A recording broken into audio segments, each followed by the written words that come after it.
नमस्कार दोस्तों, आपका स्वागत है हमारे YouTube चैनल पे। दोस्तों, आज हम लोग इस वीडियो में पढ़ने जा रहे हैं 10वीं कक्षा के साइंस, जिसमें आप प्रकाश के परावर्तन एक्सरसाइज से संबंधित सवालों को करेंगे। तो चलिए हम लोग वीडियो को शुरू करते हैं और सबसे पहले सवाल की ओर बढ़ते हैं। और मैं कोशिश करूंगा कि जो भी सवाल आप बनाएं उससे संबंधित सारे के सारे कॉन्सेप्ट आपको मिल जाए। तो सबसे पहला सवाल को पढ़िए। प्रकाश की किरण गमन करती है, यानी प्रकाश की किरण का रास्ता कैसा होता है? तो ऑप्शन है सीधी रेखा, टेढ़ी रेखा या फिर किसी भी दिशा में। तो जनरली आप अपने घरों में एग्जाम्पल देखे होंगे इसका, कि अगर एक दीवार है और प्रकाश की किरण इधर से आ रही है तो दीवार पड़ती है तो दीवार के दूसरे तरफ नहीं जा पाती है। तो इससे साफ पता चलता है कि प्रकाश की किरणें सिर्फ सीधी रेखा में ही गमन करती है। आपने 8वीं कक्षा में भी इसका एक एग्जाम्पल पढ़ा होगा कि यदि आपने एक मोमबत्ती को इधर जलाया और एक पाइप से देखें तो इस साइड से दिखेगा, लेकिन जैसे ही पाइप को आप टेढ़ा कर देंगे तो इधर साइड से आपको मोमबत्ती जलती हुई नहीं दिखेगी। तो इससे पता चलता है कि टेढ़ी मेढ़ी रेखा होने पे, लाइन होने पे प्रकाश उसमें गमन नहीं करती है। तो इसका आंसर हो गया सीधी रेखा। अगले सवाल की ओर बढ़ते हैं। प्रकाश का वेग न्यूनतम किसमें होती है? तो इसमें आपको प्रकाश का वेग हर एक माध्यम में पता होना चाहिए।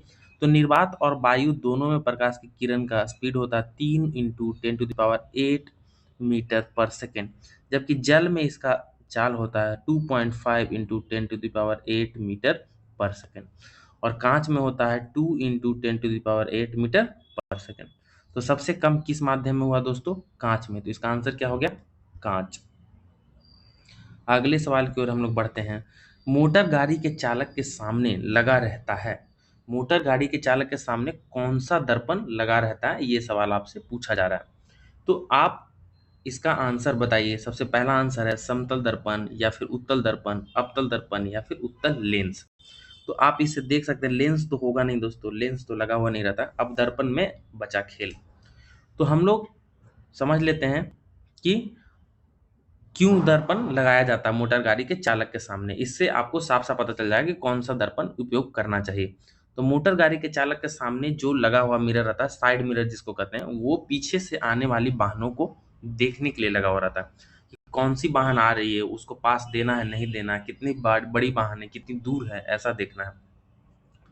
तो ऐसे ऐसे काम को उपयोग के लिए उत्तल दर्पण का इस्तेमाल किया जाता है। अब क्यों किया जाता है? क्योंकि उत्तल दर्पण का दो खासियत है कि ये हमेशा वस्तु से छोटा प्रतिबिंब बनाता है। कैसा बनाता है? वस्तु से छोटा। जिससे कि अगर बहुत बड़ा ट्रक भी आ रहा हो और मोटरसाइकिल वालों को देखना हो कि पीछे कौन सी गाड़ी आ रही है, तो पूरे ट्रक का इमेज आपको उस छोटे से दर्पण में दिख जाएगा। और दूसरी बात है कि हमेशा सीधी प्रतिबिंब बनाती है, सीधा, उल्टा नहीं।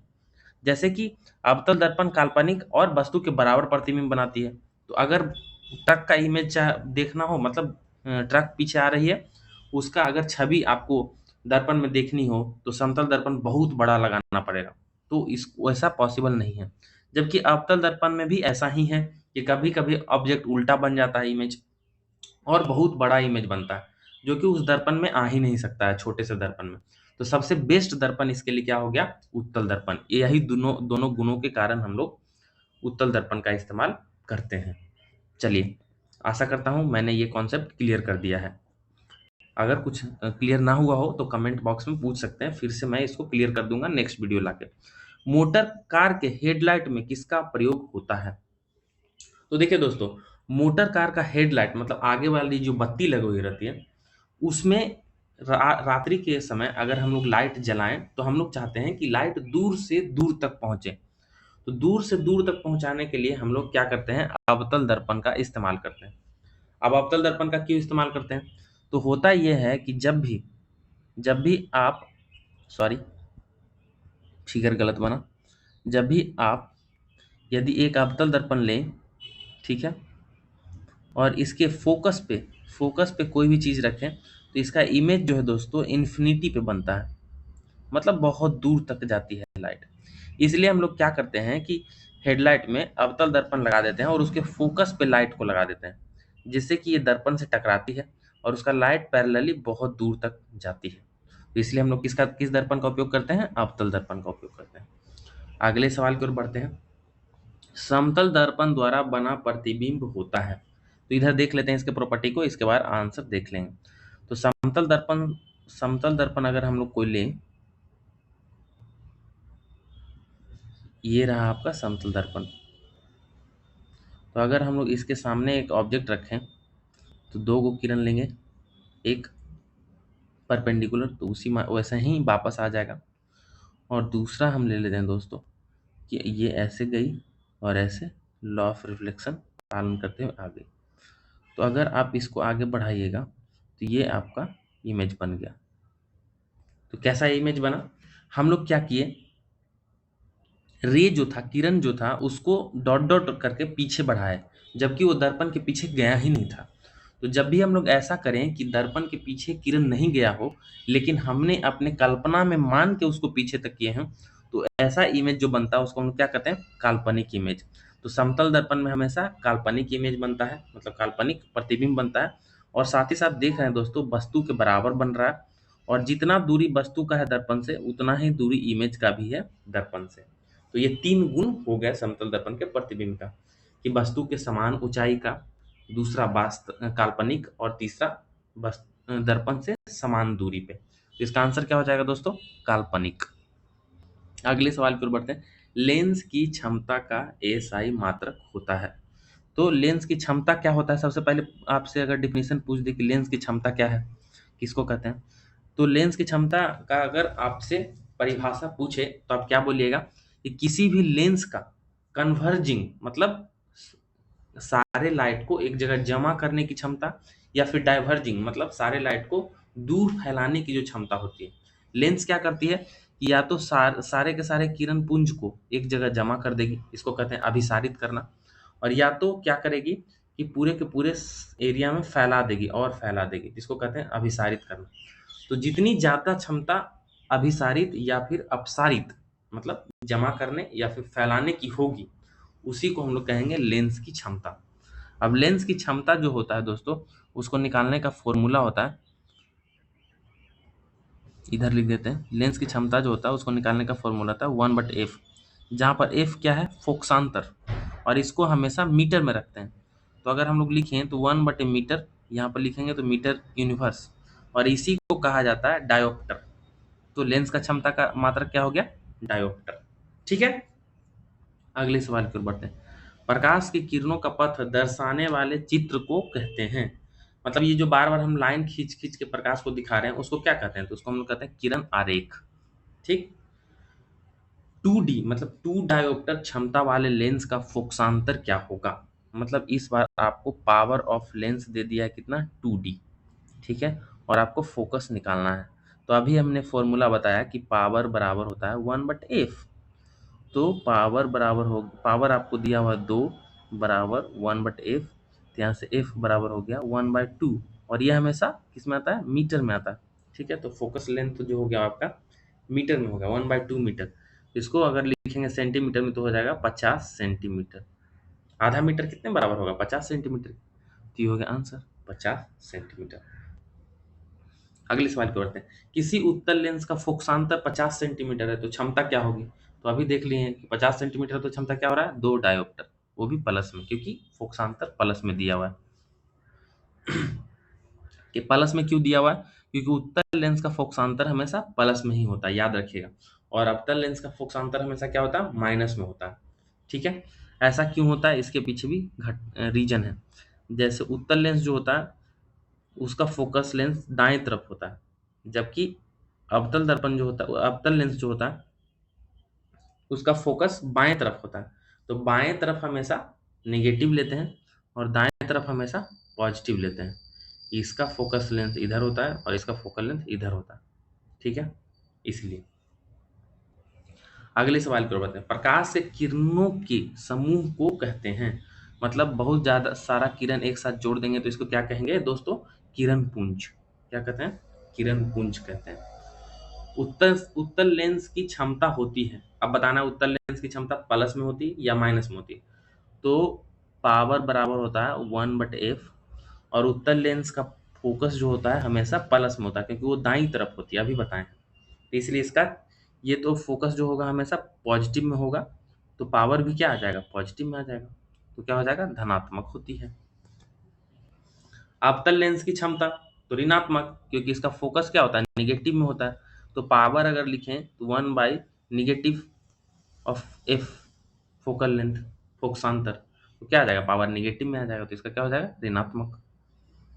उत्तल लेंस को कहते हैं, तो उत्तल लेंस को क्या कहते हैं, उत्तल लेंस क्या करता है दोस्तों कि सारी के सारी अगर किरण प्रिंसिपल एक्सिस, मुख्य अक्ष के अगर समानांतर आए, तो उत्तल लेंस से होने गुजरने के बाद वो एक पॉइंट पे जमा कर देती है सबको। तो जमा करना को क्या कहते हैं, अभिसारित करना। तो अभिसारित करती है, इसलिए इसको कैसा लेंस कहेंगे, अभिसारी लेंस। जबकि अवतल लेंस क्या करता है कि सारे के सारे किरणों को दूर फैला देता है, यानी कि अपसारित करता है, इसलिए उसको क्या कहेंगे, अपसारी लेंस। तो 14 का भी आंसर मिल गया आपको, अपसारी लेंस। क्यों अपसारी कहेंगे, क्योंकि वो सारी के सारी किरणों को दूर फैला देता है। अगर समानांतर आए प्रिंसिपल एक्सिस के, तो मुख्य अक्ष के समानांतर अगर किरणें आए, तो अवतल लेंस क्या करता है कि सारे के सारे किरणों को दूर फैला देता है, और दूर फैलाने को क्या कहते हैं, अपसारित करना। इसलिए अवतल लेंस का नाम हो जाएगा क्या, अपसारी लेंस। अगला सवाल है, निम्न में से कौन सा पदार्थ लेंस बनाने के लिए प्रयुक्त नहीं किया जाता है। तो लेंस बनाने के लिए प्रयुक्त नहीं किया जाता किसको, मिट्टी को। कांच से बनाया जाता है, जल, प्लास्टिक, ये सब का इस्तेमाल किया जाता है लेंस बनाने में, लेकिन मिट्टी का उपयोग नहीं किया जाता। किसी दर्पण से हमेशा वस्तु छोटा प्रतिबिंब होता है। किस दर्पण से हमेशा वस्तु से छोटा प्रतिबिंब प्राप्त होता है, मतलब वैसे दर्पण का नाम बताना है जिससे वस्तु से हमेशा छोटा प्रतिबिंब मिलता हो। तो समतल दर्पण में मैंने बताया कि वस्तु से एकदम बराबर प्रतिबिंब बनता है, तो समतल दर्पण तो होगा नहीं आंसर। अवतल दर्पण में 6 तरीके का इमेज बनता है। 6 में कुछ बड़ा बनता है, कुछ वस्तु के बराबर बनता है, या फिर कुछ वस्तु से छोटा बनता है। मतलब इसमें 3 तरीके की इमेज बनता है, वस्तु से बड़ा भी बनता है, बराबर भी बनता है, और छोटा भी बनता है। ये 6 केस मैं आपको बता दूंगा एक वीडियो लाके। तो ये अवतल दर्पण भी नहीं होगा। अब बचा उत्तल, और उत्तल का सबसे पहले ही स्टार्टिंग क्वेश्चन में ही मैंने बताया था कि इसको साइड मिरर के रूप में इस्तेमाल करते हैं। क्यों करते हैं, क्योंकि इसका 2 गुण होता है, ये हमेशा काल्पनिक और सीधा, जैसा वस्तु है वैसा ही प्रतिबिंब बनाता है, और साथ ही साथ ये हमेशा वस्तु से छोटा प्रतिबिंब बनाता है, क्योंकि ट्रक का भी इमेज कितना छोटा सा दर्पण में आ जाता है, वस्तु से छोटा। तो इसका आंसर क्या हो गया दोस्तों, उत्तल दर्पण। किस दर्पण में वस्तु से बड़ा प्रतिबिंब बनता है, तो अभी तुरंत हो गया, इसमें नहीं बनता, इसमें नहीं बनता, बस इसी में हो गया। प्रकाश के परावर्तन के कितने नियम हैं, तो 2, कौन कौन सा, आपतन कोण परावर्तन कोण के बराबर होता है। आपतन कोण कहाँ बनता है, अविलंब और आपतित किरण के बीच, वो ए हो गया आपतित किरण, और वो भी क्या हो गया, परावर्तित किरण। तो ये आपतन कोण आई और परावर्तन कोण आर, आई हमेशा किसके बराबर होता है, आर के। और आपतित किरण, परावर्तित किरण और अविलंब तीनों क्या होता है, एक ही समतल में होता है। ये 2 नियम है किसका, प्रकाश के परावर्तन का। कितने नियम है, 2। जब प्रकाश की किरणें हवा से कांच में प्रवेश करती है तो वो मुड़ जाती है। तो आपको पता होगा कि जब ये हो गया सघन माध्यम और विरल माध्यम, 2 माध्यम होता है। सघन किसको कहते हैं, जिसमें प्रकाश की चाल कम हो, और विरल किसको कहते हैं, जिसमें प्रकाश की चाल ज्यादा हो। तो अगर हम लोग कहें कि ये विरल है और ये सघन है, सघन है मतलब अगर इसमें प्रकाश की चाल v2 है और इसमें v1 है, तो विरल में क्या होता है, ज्यादा होता है v2 से। तो कभी भी ऐसा हो कि प्रकाश की चाल विरल माध्यम से सघन माध्यम में जाए, तो हमेशा अभिलंब के तरफ मुड़ती है, ठीक है, अभिलंब के तरफ मुड़ती है। जबकि ठीक अगर इसको उल्टा कर दिया जाए कि अगर ये v2 ये v1 सघन माध्यम से विरल माध्यम में जाए, तो ठीक इसको उल्टा, तो अभिलंब से क्या हो जाएगा, दूर चला जाएगा। ठीक है, तो अब सवाल में देख लेते क्या करा। जब प्रकाश की किरण हवा, हवा मतलब क्या हो गया, विरल माध्यम से कहाँ जा रहा है, कांच में जा रहा है, तो विरल से क्या हो रहा है, सघन में जा रहा है, तो क्या होगा, अभिलंब के निकट आएगा। तो आंसर क्या हो जाएगा, पी। फोटोग्राफिक कैमरा का अभिदृश्य होता है, तो फोटोग्राफिक कैमरा में हम लोग उत्तल लेंस का उपयोग करते हैं। साइड मिरर के रूप में किसका उपयोग करते हैं, फिर से सवाल आ गया, तो आपका हो गया उत्तल लेंस। ठीक है, एक अवतल दर्पण की फोकस दूरी 10 सेंटीमीटर है, तो उसकी वक्रता त्रिज्या होगी। तो वक्रता त्रिज्या r जो होता है हमेशा फोकल लेंथ के 2 गुना होता है। तो क्या हो जाएगा 2 गुना 10, क्या हो गया 20 सेंटीमीटर। ये किसी भी दर्पण के लिए लागू होता है। क्या होगा आंसर 20 सेंटीमीटर। निर्गत किरण एवं अभिलंब के बीच के कोण को क्या कहते हैं? निर्गत किरण का मतलब होता है ये अपवर्तन में है, आया, ये हो गया आपतित किरण, और यहाँ से चला गया, तो ये हो गया निर्गत किरण। तो ये आपतित किरण और अभिलंब के बीच के कोण को कहेंगे आपतन कोण, और निर्गत किरण और अभिलंब के बीच को कोण कहेंगे निर्गत कोण, या फिर इसको कहेंगे अपवर्तन कोण, ऐसे कहते हैं। तो ये इसका आंसर हो जाएगा दोस्तों निर्गत कोण। ठीक है। सरल सूक्ष्मदर्शी में किसका प्रयोग होता है? तो सरल सूक्ष्मदर्शी में सिर्फ और सिर्फ एक लेंस लगा हुआ रहता है, और वो होता है उत्तल लेंस। ठीक है, याद रखिएगा इसको, उत्तल लेंस का इस्तेमाल करते हैं, क्योंकि उत्तल लेंस में ही ये गुण होता है कि वस्तु से बड़ा इमेज बना।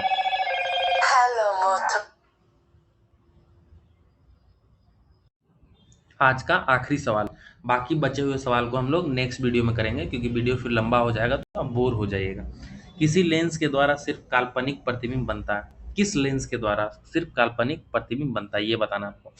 तो मैंने स्टार्टिंग में ही बताया था कि उत्तल लेंस ऐसी लेंस होता है, सॉरी, अवतल लेंस ऐसा लेंस होता है जिसमें सिर्फ और सिर्फ काल्पनिक और वस्तु से छोटा एक ही प्रकार का प्रतिबिंब बनता है। उसमें वस्तु को कहीं भी रखिए, आपको हमेशा काल्पनिक और वस्तु से छोटा ही प्रतिबिंब बनता है। जैसे एक बना के दिखाते हैं, ये हो गया उत्तल लेंस, ये होता है इसका फोकस, ये होता है उसका दोगुना फोकस का 2f। अगर हम लोग ऑब्जेक्ट को यहाँ रखते हैं तो उत्तल लेंस में अगर पैरेलल लेके जाते हैं तो क्या होता है, अपसारित होता है, मतलब दूर जाता है। और एक किरण को हम लोग क्या कहते हैं, ऑप्टिकल सेंटर से पास कर दिए। अब ये दोनों कट नहीं रहा है तो हम लोग क्या करेंगे, पीछे ला के काटेंगे, तो वर्चुअली कट किया, इसका मतलब हम लोगों ने कल्पना में कट करवाया, इसलिए कैसा इमेज बनेगा, काल्पनिक।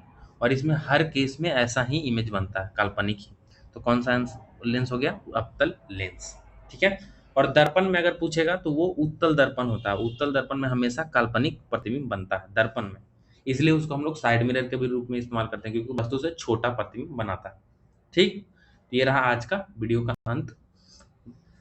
नेक्स्ट इसमें और 25 या 30 क्वेश्चन है इस एक्सरसाइज में ऑब्जेक्टिव, उसको अगले वीडियो में कंप्लीट करा दिया जाएगा। तो मिलते हैं आपसे अगले वीडियो में, तब तक के लिए नमस्कार, जय हिंद।